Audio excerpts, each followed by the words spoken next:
ओंकारोबिन्दुसंयुक्तं नित्यं ध्यायन्ति योगिनां कामदं मोक्षदं तुभ्यं ओंकाराय नमो नमः। गुरुब्रह्मा गुरुर्विष्णु गुरुदेव महेश्वर गुरु साक्षात् परं ब्रह्म तस्मै श्री गुरवे नमः। अज्ञानतिमिरान्धस्य ज्ञानाञ्जनशलाकया चक्षुरुन्मीलितं येन तस्मै श्री गुरवे नमः। अखण्डमण्डलाकारं व्याप्तं येन चराचरं तत्पदं दर्शितं येन तस्मै श्री गुरवे नमः।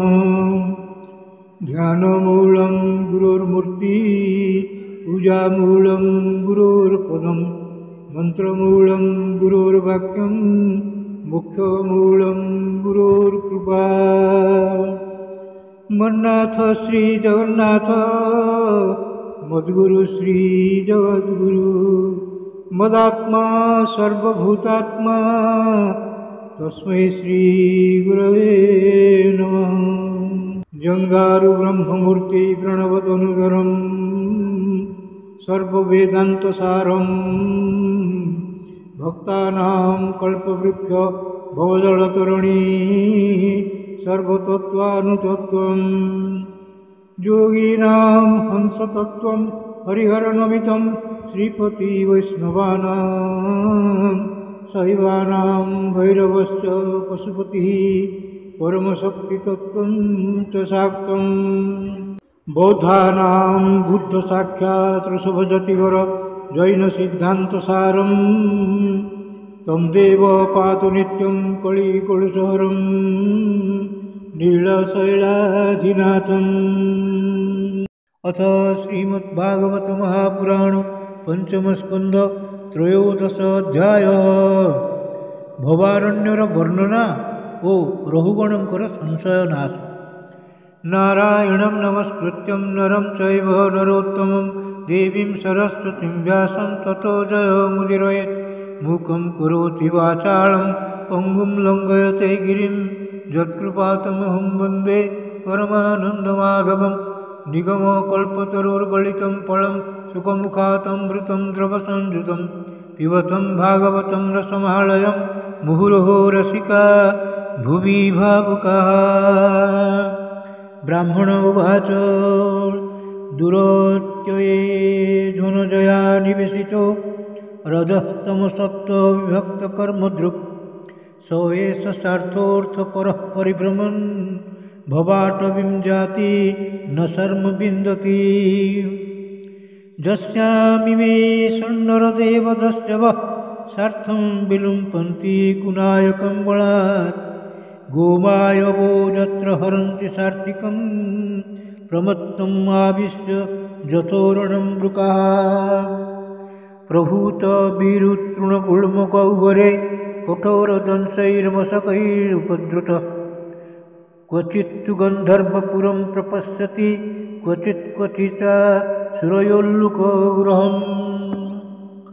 निवासतो द्रविणां तत्त्वबुद्धिस्ततस्ततो धावति भोटव्यां क्वचिच्च व्यातोत्थितपां सुधूम्रा दिशो न जानाति रजस्वलाख्य।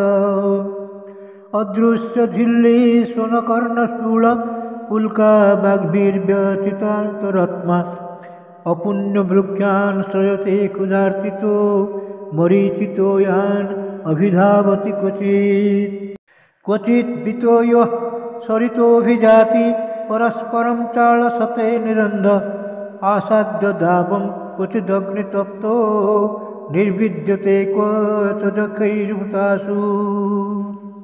सुरैर्हृतस्व क्वच निर्विनचेता शोचन् विमुह्यन् पदाति कस्मलं क्वचिच्च गन्धर्वपुरं प्रविष्ट प्रमोदते निवृतवन्मुहूर्तम्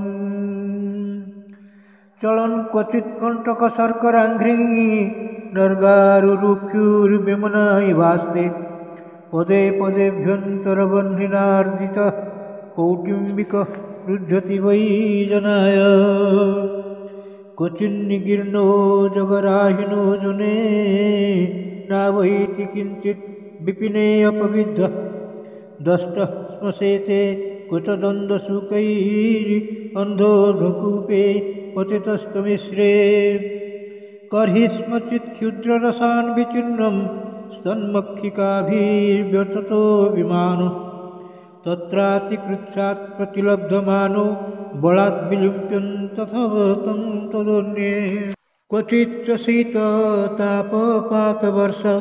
प्रतिक्रियां कर्तृमुनिशास्ति क्वचिन्मिथो विपणन् यत्र किञ्चित् विद्वेषमृच्छत्युत वित्तसाक्षात् क्वचित् क्षीणधनस्तु तस्मिन् शय्यासनस्थानविहारहीन जाचन् परात् अप्रतिलब्धकाम पारक्यदृष्टिर्लभते अवमानम् अन्योन्यवित्तव्यतिसङ्गवृद्ध वैरानुबन्धो विभन्मितश्च अध्वन्यमुष्मिर्नुरुवृत्तवृत्त बाधोपसर्गैर्विहरन् विपन्नः तांस्तान् विपन्नान् सहि तत्र विहाय जातं परिगृह्य सार्थ आवर्ततेऽद्यापि न कश्चित् तत्र वीराध्वनः पारमुपैति योगम् मनस्विनो निर्जितदिग्गजेन्द्रा ममेति सर्वे भुवि बद्धवैरा वृधे स्वैरण्य तु तत्व्रजन्ति जन्यस्तदण्डो गतवैरो विभिजाति प्रसज्जति क्वापि लताभुजाश्रय तदाश्रया व्यक्तपदद्विजस्पृह क्वचित् कदाचित् हरिचक्रतस्त्रसन् सङ्ख्यं विधत्ते बककङ्कगृध्रैः तैर्वञ्चितो हंसकुलः समाविशन् न रोचयन् शीलमुपैति वानरान् तज्जातिरासेन सुनिर्वृतेन्द्रियः परस्परोद्विग्न विस्मृतावधि द्रुमे सुरंसन् सुतदारवत्सलो व्यवायदीनो विवश स्वबन्धने क्वचित् प्रमादात् गिरिकन्दरे पतन् वल्लीं गृहीत्वा गजभीता स्थितः अतः कथञ्चित् स विमुक्तापदः पुनश्च सार्थं प्रविशत्यरिन्दम् अध्वन्यमुष्टिन्न जया विवेशितो भ्रमञ्जनोद्यापि न वेद कश्चन रहुगणत्वमपि ह्यध्वन्नस्य सन्न्यस्तदण्डः कृतभूतमैत्र असज्जितात्मा हरिसेवयासितं ज्ञानासिमादाय तरातिपारम् राजोवाच अहो नृजन्माखिलजन्मशोभनं किं जन्मभीष्टः परैरपि अस्मुस्मिन् न जदृशीके सदसः कृतात्मनां महात्मनां वः प्रचुरः समागमः न ह्यद्भूतं त्वच्चरणाब्जरेषु वै हतां हसो भक्तिरधोक्षजे मृळां मुहूर्तिकाद्यस्य समागमाच्च मे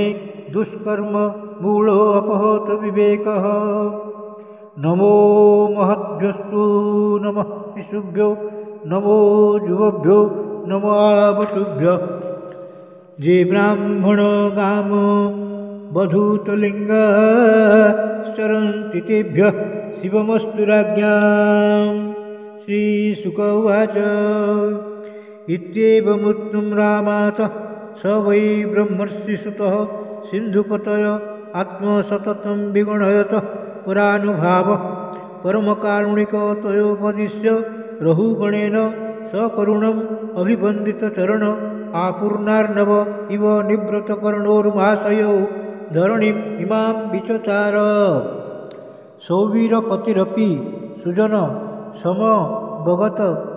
समवगत परमात्मसतत्व आत्मन्यविद्या ध्यारोपितां च देहात्ममतिं विससर्ज एवं भी रूप भगवत आश्रितानुभाव। राजोवाच जो हवा इह बहुविधा महाभागवत त्वयाभिहित परोक्षेण वचसा जीवलोक भवाध्वास याज्ञा मनीषया कल्पित विषयो नान्यसाव्युत्पन्नलोक समधिगमः अथ तदेवैतद्दूरगभगवं समवेतानुकल्पेन निर्दिश्यताम् इति श्रीमद्भागवते महापुराणे पारमहंस्यां पंचमस्कन्धे त्रयोदशोऽध्यायः।